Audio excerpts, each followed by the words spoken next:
Civics at home, so to be different, I thought I'd talk in a robot voice until it becomes annoying. Wait, already annoying? Alright, fine. All right, fine. The robot voice went better with the 80s anyway.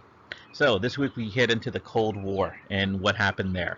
You might think, well, why does it matter? This is a conflict the United States was in, but it ended like 30 years ago, and the country we were rivals with doesn't exist anymore. So, what's the point of learning about it?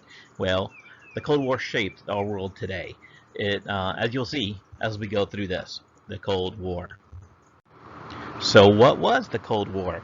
It was a long rivalry between the United States and the Soviet Union. By the way, in this PowerPoint, you will see the Soviet Union referred to as the USSR. That's the Union of Soviet Socialist Republics. You don't have to know that. That's their initials. Sometimes you hear Russia. Russia was the biggest of those Soviet Socialist republics, the biggest country in the Soviet Union, but it was not all the Soviet Union. And today's Russia is not the same country as the Soviet Union. It's way smaller and less powerful, as we'll talk about at the end of the Cold War session here.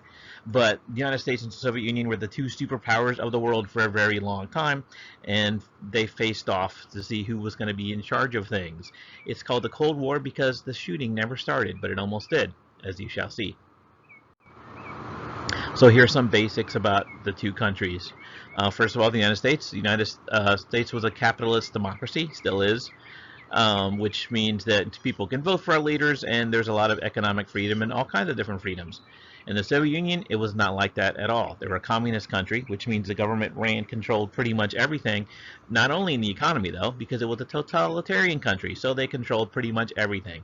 Especially in the 1940s, 50s, into the 60s, there was extremely little freedom and such, as we shall see. So they had very different ways of doing things, and they did not trust each other. The Soviets said capitalism is evil, and the United States was going to dominate the world. The United States said communism is evil, and the Soviet Union wanted to dominate the world. And that's how they talked back and forth for decades. One way that their rivalry got together was the arms race. Both countries wanted to build bigger and better weapons, to kind of intimidate the other, to show how, yeah, we're the best, and also to show other countries that, hey, you better not mess with us, you better join our team because we're better than those other guys. And this went on for a really long time. It started back in the 1940s when we invented the atom bomb to end World War II, to use it on Japan. And by the way, some people got that question wrong on the quiz about World War II. That's how it ended. We dropped a couple of atom bombs on Japan so we would not have to invade. That's a decision that is still debated whether that was the right thing to do or not, but that's what happened. And the Soviet Union is like, we need to get one of those. And within a few years, they did. Then there was the hydrogen bomb, which is more powerful, and we developed it first. And I will show you a clip of the first ever test of that in a minute. The Soviet Union, with spies, there was a lot of spying going on here. They found out how we made it, and they made one too the very next year. And then getting things up into space. The Soviet Union did that first, and we came in the year after that. But not only all these, the big bombs and the satellites, it was also just anything like planes, better tanks, better submarines, better aircraft carriers. All these things, both countries were in an arms race for years trying to say, we're better, we're stronger. And yeah, then they spent a lot of money on it. Both countries did, like billions and billions every year, when billions didn't go as far as they do today. And spying, like I said, kept it close. It was really hard to keep secrets when you have such big countries that also spend a lot of money on spying. We had the CIA, they had the KGB, these spy networks out there trying to figure out what the other side is doing and steal all their secrets. Overall, we had better technology, especially after the early 60s. Our technology passed the Soviet Union by quite a bit, but they had more people, and so they had a bigger military with more stuff in general. So, if both countries had these humongous militaries, spent billions and billions and billions of dollars on them, why did they never actually use them against each other? Because of nuclear weapons. By 1960, we had enough nuclear weapons. Each country had enough weapons to blow up the world many times over. It's kind of scary because all during the Cold War, normal people live with the fact that somebody could push a button somewhere and blow up the world. They're standing down right now. I mean, we still have a lot of missiles today, but they're not like ready to go at a moment's notice like they were all through the Cold War. And then Soviet Union, same thing, pointed at us. programmed to hit certain cities and blow them all up. It's kind of a scary time. And so both sides wanted to avoid that because, sure, you want to be on top of the world, but if the world has been burned into a used charcoal briquette, what's the point of owning a used charcoal briquette? They're not good for much. You can't even, make any barbecue. It's already used. So they really tried to avoid a direct war. And the idea is mad, mutual assured destruction. If you're gonna fire at the other guy, they'll fire back at you, and you'll blow each other up. So what's the point of firing those missiles? Good thing nobody ever did. So instead of fighting it through actual shooting, the Cold War was fought in different ways through spies, through the arms race, like I said, through the space race, which we'll talk about in a minute, through foreign aid, through shipping out culture, even. Rock and roll was a weapon in the Cold War, believe it or not, as we'll talk about in a bit. Both sides tried to expand out their sphere of influence by, sometimes bribing countries, sometimes threatening countries, but just trying to make their sphere of influence grow without directly attacking each other. And sometimes, though, the war did start, but we did not fight directly against the Soviet Union. We would fight in places. The Soviet Union would help one side, we'd help the other side. So we didn't fight directly. Sometimes the U.S. or the Soviet Union actually did fight, but they didn't fight against each other. We fought against somebody that the other side was helping. So never had a direct war. And the battle for hearts and minds was huge. A lot of former colonies became their own countries after World War II. There's a partial list: India, Egypt, Vietnam, Philippines, and a lot of different smaller countries in Africa, Central Africa, and all through South America had been colonies for 100 years or more.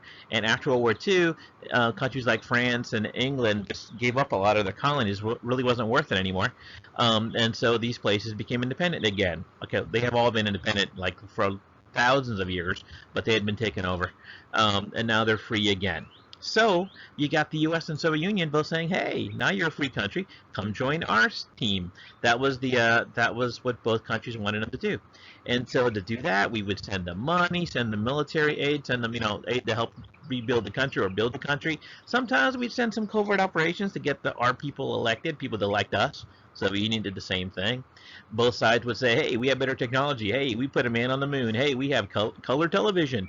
Look how our people live. How awesome! There's push button washing machines in our houses," says America. And the Soviet Union, like, "Oh, you don't need that. We need to work together, like us communists do." So both sides tried to convince these new countries that, hey, our side is the way to go.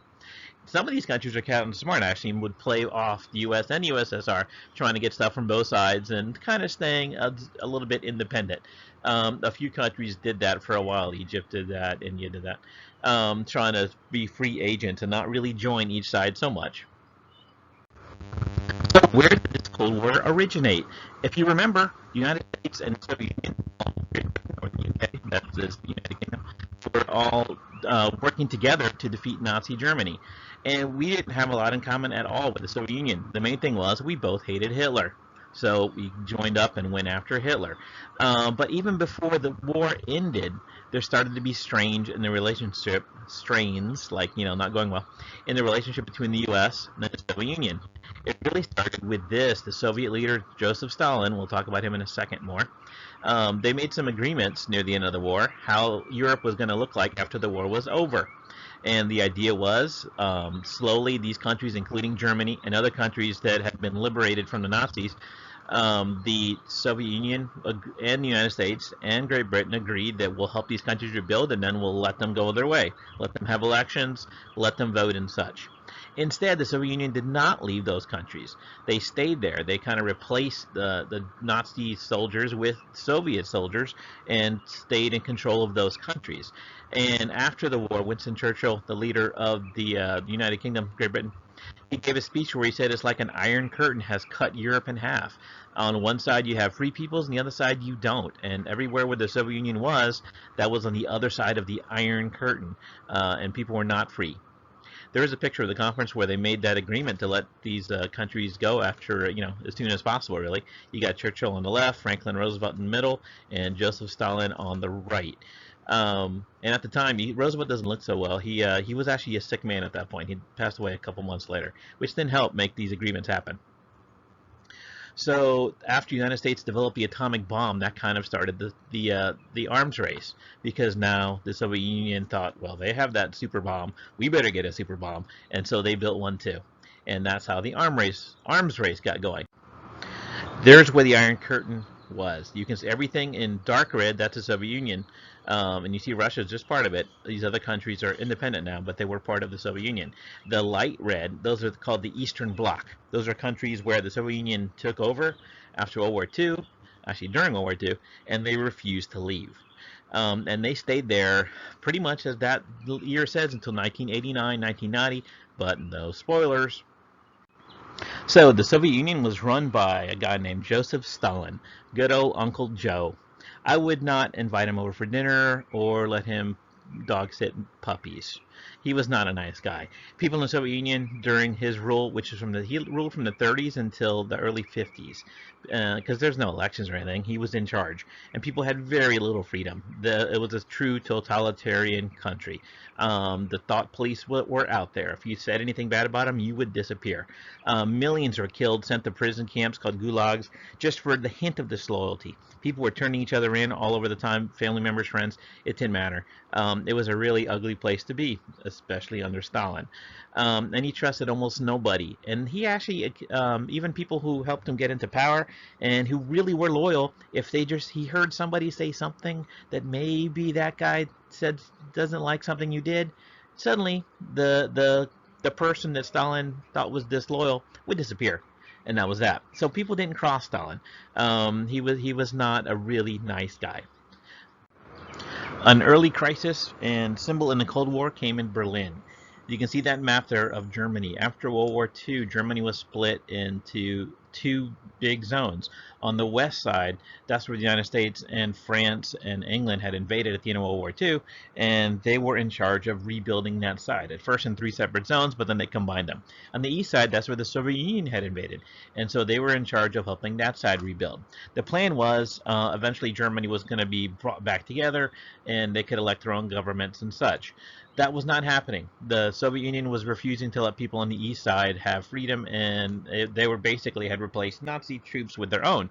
And a special case was Berlin, as you see on the map. Berlin was the capital of Germany before World War II, actually during World War II, and it is now again. But Berlin is on the east side, as you see. So there was a special case there. The city of Berlin was divided also into East and West. On the west side, US, UK, and France were in charge of that side. On the east side, the Soviet Union was. And there was one main highway that went from West Germany over to West Berlin to connect it, because as you see, it's in the middle of East Germany.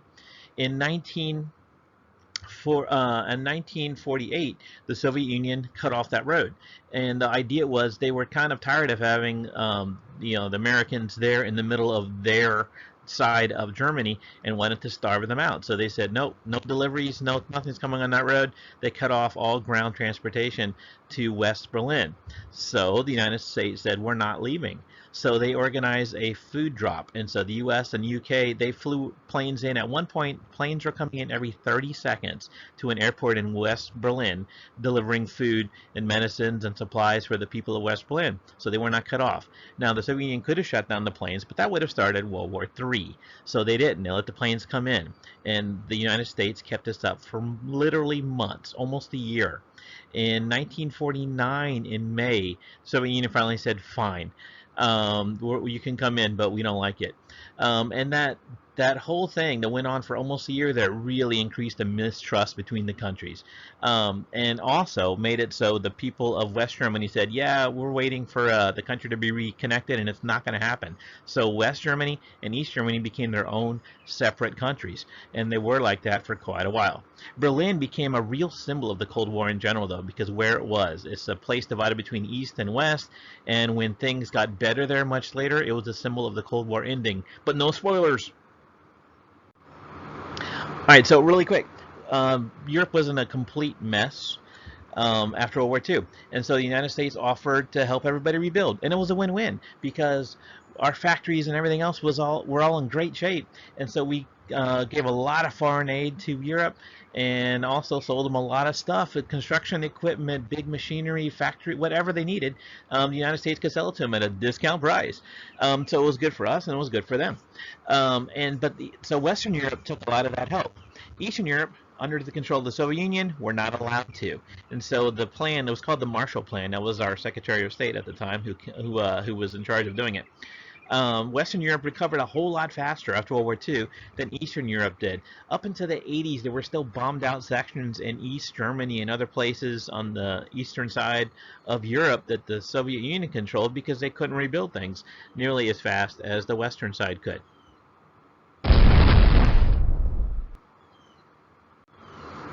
In the early 50s, some actual shooting started, but again, we did not fight directly with the Soviet Union. We did fight with a country they were supporting and with China. This is the only time we fought against China. They became a communist country in the late 1940s. And so Korea is right next to China. Korea, just like many other countries after World War II, was split. And the North was a communist country and the South was democratic. And so North Korea invaded South Korea. They were supposed to come together and have an election. They didn't do that. North Korea invaded South Korea, and South Korea was almost overwhelmed. The United States jumped in and started helping South Korea because we wanted to fight against communism. American forces shoved back the North Korean troops way back out of South Korea, all the way up near the Chinese border. And China got a little nervous about that, and they, for the only time ever, started fighting back against the U.S. Because there was some thought the United States was going to invade China as well. And at the end of the war, there was never a peace treaty signed. It went on, it dragged on for a while. Finally, both sides signed a truce, not an official peace treaty. And so the border was put back to where it was before the war, and there has never been a peace treaty signed. That is why between North Korea and South Korea, there's still a lot of tension there, and still an armed wall. It's the most heavily guarded border by far in the world right now, because the peace treaty was never officially signed. And here you can see a map there. There's China, North Korea, South Korea. And when North Korea had attacked back in 1950, they shoved the South Korean forces way down to the bottom of South Korea. And then when the U.S. got involved, we shoved them back almost to the border of China. And then as the war went on, it kind of ended up in the middle, back pretty much where it is today. And that is why it's still kind of a tense situation. The war never officially ended. Also in the early 1950s, both the U.S. and the Soviet Union got new leaders.